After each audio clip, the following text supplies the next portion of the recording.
episódio. Já tá, já? Sei. Oi, meus amores! Hoje nós vamos falar de 3 dicas super importantes para você organizar a sua vida espiritual. Roda a vinheta!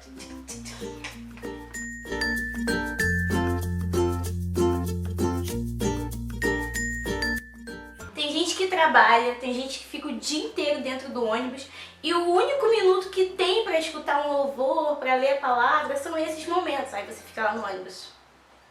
Ninguém explica a Deus, dono de toda a ciência. Aí depois você acorda para a realidade de que você já chegou no lugar que você tinha, você já tem um monte de coisa para resolver, e aí você fica atribulado. Ai meu Deus, não orei, não parei para orar hoje. E aí vem aquela acusação do inimigo, né? Você sabe. Porque, tipo assim, as pessoas falam: Luísa, eu oro 3 horas da manhã. Luísa, eu oro meia-noite. E eu não consigo orar em nenhum desses horários, porque eu fico com muito sono.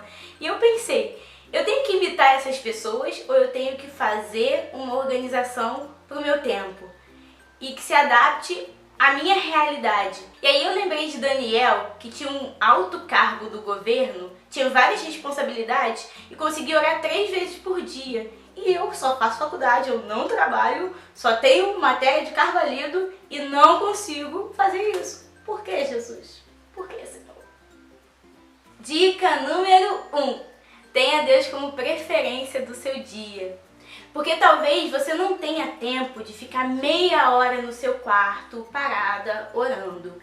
Mas você pode se manter conectado com Deus o tempo inteiro. Eu conheço pessoas que utilizam esse método. E são pessoas assim muito espirituais, são pessoas que conseguiram se encaixar nesse método.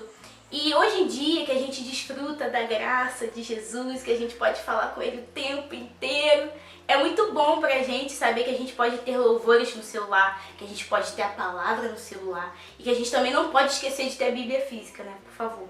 Mas a gente manter a nossa mente ocupada sempre com as coisas que vêm de Deus, com as coisas que são de bom grado, com as coisas que são puras, com as coisas que nos trazem paz. O apóstolo Paulo fala isso lá na carta aos Filipenses, que são dessas coisas que a gente tem que ocupar a nossa mente. Eu faço faculdade numa cidade vizinha, e aí quando dá umas 4h15 assim, eu tenho que pegar o ônibus. E eu não estava tendo tempo, eu não estava conseguindo me organizar para ter um momento de oração nesse período de tempo. E aí eu pensei, meu Deus, eu tô fazendo tudo pra faculdade, eu tô tirando várias notas maravilhosas, mas e a minha vida espiritual? E aí eu falei assim, para, respira e tem um momento com Deus. E aí eu consegui encontrar um tempo pra, de fato, ter uma comunhão com Deus no meio desse caos que é o nosso dia a dia, dessa correria que é o nosso dia a dia. E hoje em dia, eu continuo orando nesse mesmo horário, que é um horário que, tipo, eu não abro mão de jeito nenhum, porque a minha rotina, ela é o único espaço que eu tenho pra orar no meu dia a dia, é esse espaço. Dica número 2. Crie algo de acordo com a sua realidade. Não adianta você ficar imitando as pessoas, o que elas fazem. Peça para que o Espírito Santo te conduza, para que Ele conduza o seu horário, para que Ele conduza o seu tempo. E teste estratégias. Se você não consegue orar 2 da manhã, tenta orar meia-noite. Se você não consegue orar meio-dia, tenta orar 9 da manhã.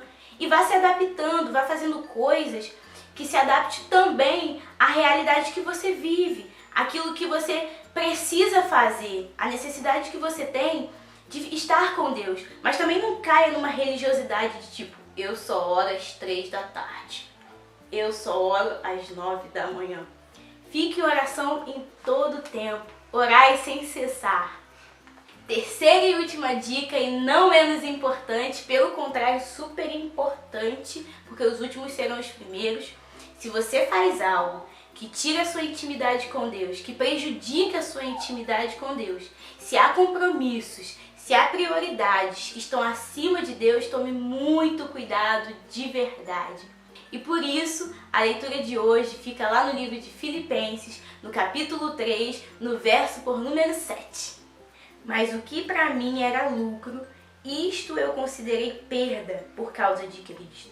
Sim, Deveras considero tudo como perda, por causa da sublimidade do conhecimento de Jesus, o meu Senhor, por amor do qual perdi todas as coisas e as considero como esterco para ganhar a Cristo. O apóstolo Paulo estava falando, para ser claro assim, que tudo aquilo que ele tinha passou a ter menos importância quando ele entendeu aquilo que Jesus era, aquilo que Jesus tinha para oferecer a ele. E eu e você, nós precisamos ter prioridades. E a nossa principal prioridade tem que ser Jesus.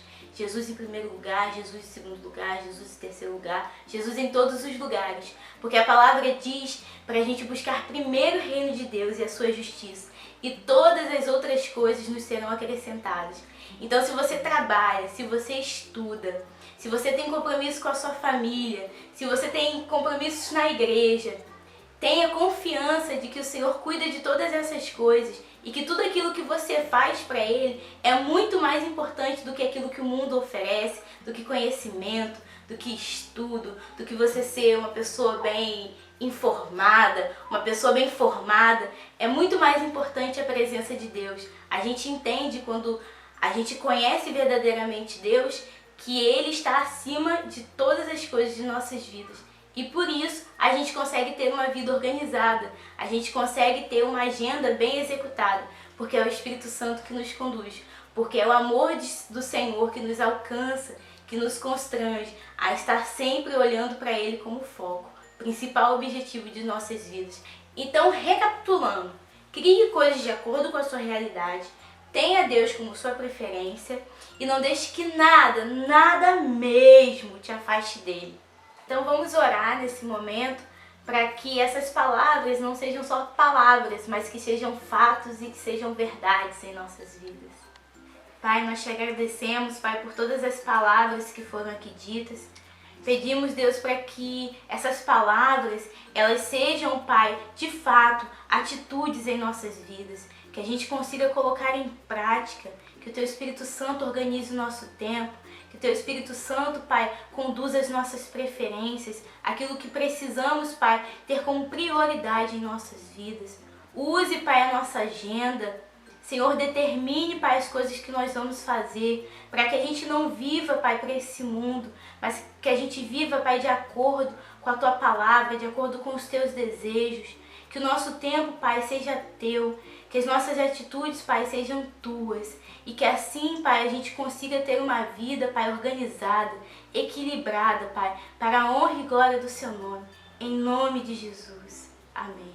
Então é isso, eu espero que esse vídeo tenha te abençoado, espero que ele tenha falado ao seu coração e que ele te ajude a organizar o seu tempo com Deus. Se inscreve no canal, dá um like aqui, também me acompanhe nas minhas redes sociais para que a gente esteja sempre conectado. E deixe o Pai falar com você.